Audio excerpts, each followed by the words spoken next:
Sikhona ke isikhathi lapho uthola ukuthi uyazibuza ukuthi mina into yami yabantu abadala ikhona noma into le. Siyazi ke sokuthi izinto ziyayisale olwazini ukuthi lento le noma lo mkhakha walento othi ufuna ungena kuwo unalo yini ulwazi lwayo.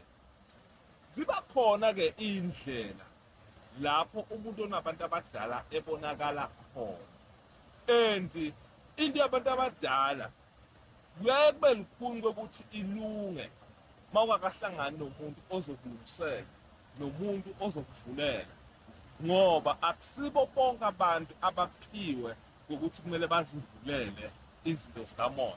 Izinto zikamoya bakhona abantu abasuke bekuvulele, basuke banolwazi lelungaphezulu kolwakho, and indlela imimoya yabantu abadala, imoya yasemanzini, imoya yetinzuza, imoya yetingonyama, imoya yayonke le mimoya ekhona yamadlozi ehlambukile emihle ayisebenzi ngendlela lefanayo. Kuba khona lapho uthola ukuthi wena kuwe izosebenzela just impilo yakho kuphela, uyayilungisa kodwa mane izosebenzela ini impilo yakho kuphela noma inisebenzele ekhaya. Kube khona futhi ke isigaba lapho uthola ukuthi kuyilungisa kwakho yilapho uzokwazi ukuthi usize abantu khona. Akusiso sonke isikhathi lapho mawunabantu abadala kumele usebenze abantu noma ke kumele wenze into, akufani izindlela lapho usukuthola ukuthi lento yabantu abadala, lemimoya emindzawo, imimoya yonke lena lekhona ejinthothi iyakuthwasisa, awuyikuthwasisa, ikuhlanganisa nabantu thize, yenza lokhu nalokhu nalokhu nalokhu nalokhu nalokhu.